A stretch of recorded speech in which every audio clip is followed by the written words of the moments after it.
I feel like Thai food is one of those things that people think is overwhelming or scary or hard to make at home. And that's why so many of us order for takeout. Thai is delicious, behind sweet greens. This is what I order the most.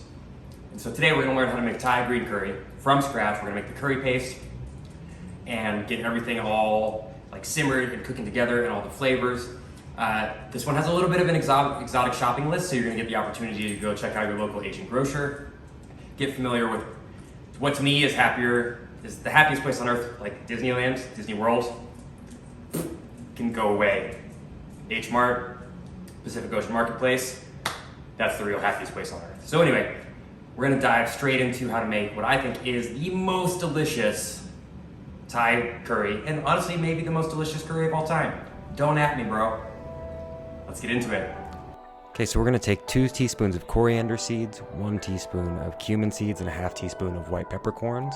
And then we're gonna start toasting those over medium heat until they just barely become fragrant and get a little bit of color. You don't want them to be browned really or black, but a little bit of toast to them. Then we're going to start halving half of our Thai chilies. And the reason for this is we don't want this to become a hellscape of an inferno. So we're gonna take about 8 of our 15 Thai chilies and slice them in half so that we can de-seed them. And I find that's easiest to do with a knife or a paring knife. From here, we're gonna add everything to a blender. So you're gonna take your toasted spices, and then you're going to add 3 tablespoons of chopped lemongrass, 1 tablespoon of Galangal, 2 tablespoons of chopped cilantro stems, 3 tablespoons shallots, 2 tablespoons of garlic, and then you're gonna take the zest of 1 lime and the juice from 1 lime. And finally, key ingredient here, about a teaspoon to a teaspoon and a half of fermented shrimp paste. This is going to make your kitchen smell hella funky, but it is delicious. And you're gonna try and blend this and realize that blending this is not gonna work. It's gonna just leave it super chunky, and because I didn't have a mortar and pestle, I'm gonna then try and blend it or mortar and pestle it in a normal bowl with the Vitamix blender stick. Doesn't work. Then I tried to immersion blend it. Spoiler, also doesn't work. But thankfully, we live in a world with Amazon overnight delivery, so I had a mortar and pestle overnighted to me and then got to work. And even after the processing in the blender, I would say this still took about 15 to 20 minutes of just consistent work to get this properly blended. Once it was blended though, I added it to a Dutch oven set over medium heat until it started to just barely stick to the pan. And then I added a couple more sliced garlic cloves. Once it sticks to the pan, you're gonna wanna deglaze it with some chicken stock. And just mix that until everything is nice and dissolved. I definitely recommend using a stick blender here as well so that you can get the smoothest consistency possible. From here, we're gonna add 2 cups of coconut milk, full fat stuff, get the goodies. Mix that together, and really this whole stirring sequence is just an Omega product placement. Shouts to my favorite watch company. Then you're gonna add about a pound of chicken thighs sliced into 1-inch bite-sized chunks and let that simmer covered for 7 minutes. From there, you're gonna add your vegetables, and I went with carrots, red bell pepper, broccoli, and Chinese eggplant, and then added 2 Thai basil leaf bunches, and I let that simmer for an additional, I would say 5 to 6 minutes until your veg is cooked through. I like my vegetable to be a little bit on the crispier side.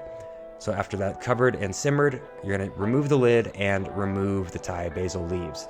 I forgot to mention I also had about 3 to 4 kafir lime leaves in there as well to simmer. And from here, you're gonna plate up over some beautifully prepared fresh white rice. We talked about how to make that in the last video, and then serve to your heart's content, dishing out some curry. And I recommend topping it with some cilantro as well. And now we can dig in. All right, y'all, and so today we learned the importance of having the right kitchen tools for the job. A blender's probably not gonna do it.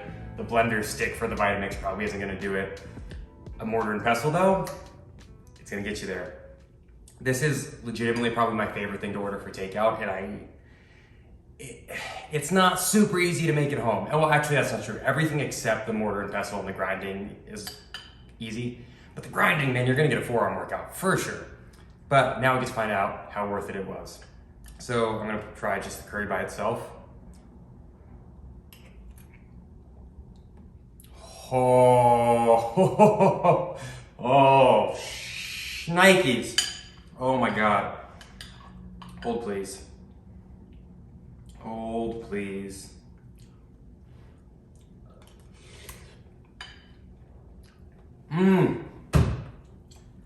Okay.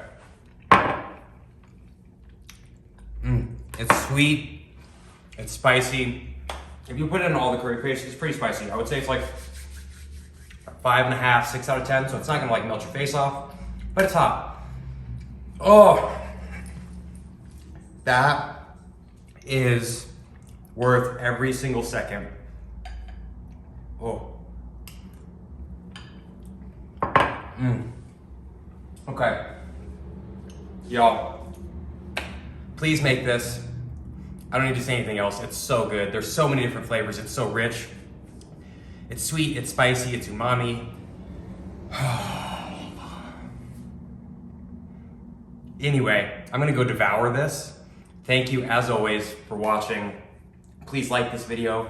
Leave me a comment. What do you want to see next on DoorDash Diaries? What do you want to learn how to make at home so you can stop overpaying for delivery fees? And if you like this content, if you want to see more, please hit that subscribe button. And I cannot wait to keep going on this culinary journey with all y'all. Until next time, peace.